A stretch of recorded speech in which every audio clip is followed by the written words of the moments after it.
Now, I've talked about how um, speaking through or teaching through fables and um, parables and analogies and using symbolism and comparisons to more regular day experiences as a method of you know dispensing wisdom and teaching people lessons without directly telling them the information. And um, as I said in previous talks, the reason for that is because in order for someone to truly understand, they need to do the work, right? Because the teacher does the work of telling you, but the student has to do the work of comprehending.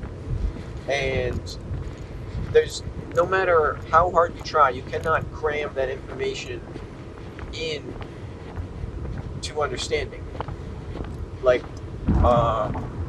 as a teacher, you cannot force understanding. You can explain it perfectly.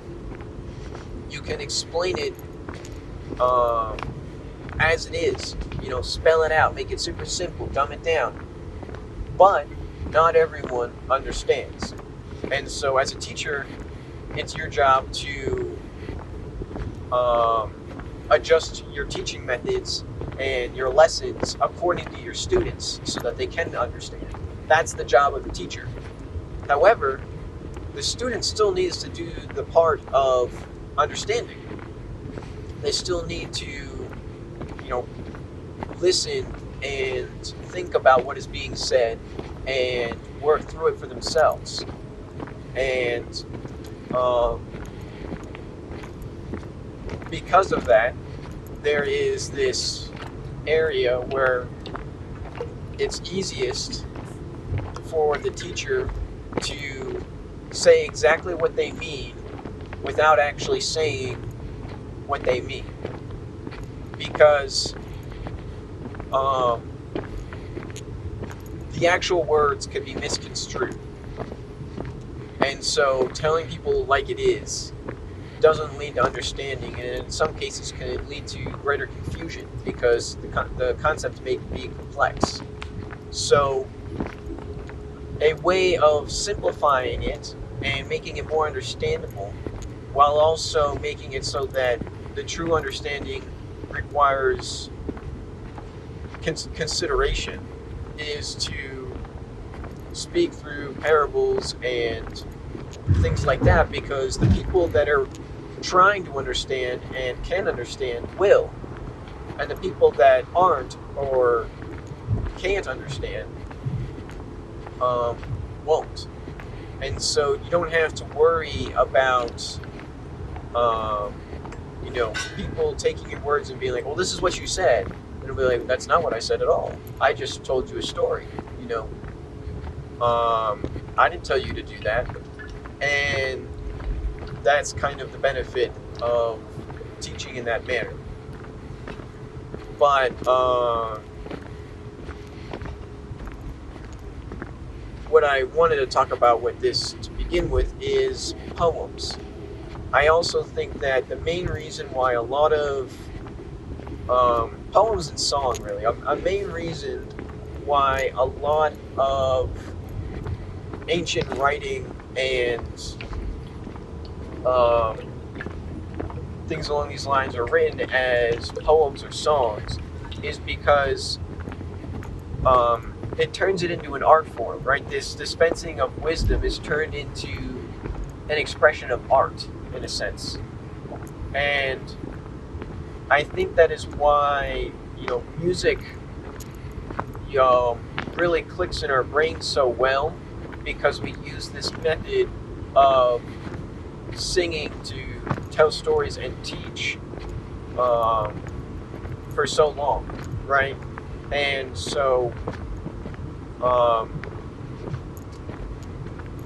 over time, our brains basically developed to use this as part of the teaching structure because it helps ingrain in the brain better the rhyming and the cadence of the speak leads to a more impactful experience for the listener. But it's something that has to be heard, right? When you read it, it comes out as, like if you just read the words without the proper flow, it doesn't have the same effect. And so, as you read, you need to read with the flow of the words. And by doing this, you're not only explaining exactly what you want to say and helping to solidify it in the student's brain, or the observer, or the listener's brain, but you are also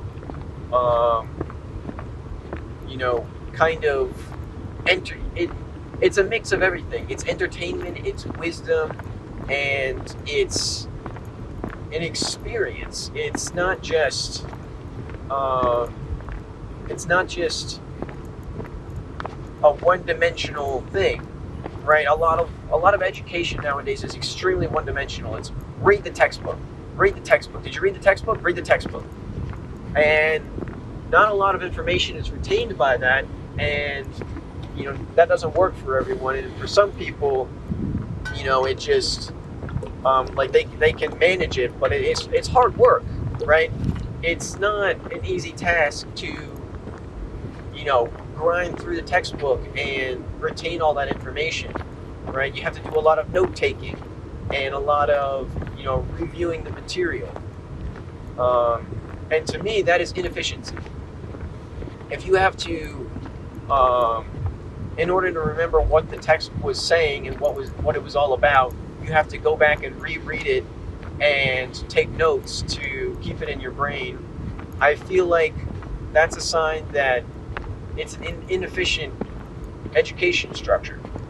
And I'm not saying I have the perfect solution, because I haven't I haven't mastered this technique, but by turning it from teaching in a one-dimensional level by just writing things down, it is being spoken in a song-like manner that helps with the retention of in memory, while also providing an experience that may even be this is why also I think that a lot of dancing gets included into this, and storytelling gets included in this. And this was a thought that I had just the other day, but I think that I have to look into what the origins of ballet are and when ballet started and where it comes from and things like that. But I think that the source of ballet really goes back to the Bronze Age, and I could be totally wrong about this, so I have to look it up, and I'll probably do another talk on it. But I think that the origins of the Bronze Age goes back, origins of ballet go back to the Bronze Age, when, or we could argue maybe just after the Bronze Age collapse, when there were orators or whatever that would speak their poems and plays and stuff at dinners and stuff, right? I think the term is symposiums or something, right? I think it goes all the way back to then. People like Sappho, who were these poetic writers, but also would sing these poems while they wouldn't just write poems, they would sing them aloud as a form of entertainment at dinner parties, and they would dance while they sang. And so I think that is pretty much the origins of ballet, right? It's this telling of a story through song and dance that goes back thousands of years potentially. I don't know again because I have to go back and look at this. But I think that's where its roots lie, and I think that the reason why things were performed that way is because it was the most impactful and effective manner of teaching the masses, right? Because not only is the words being ingrained into your brain through the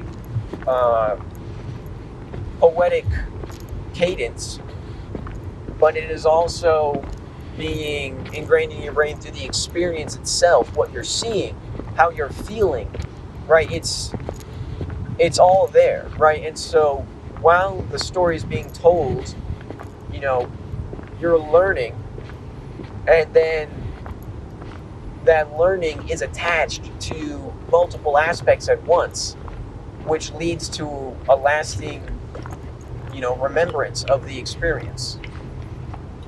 Because just reading the text is not very memorable.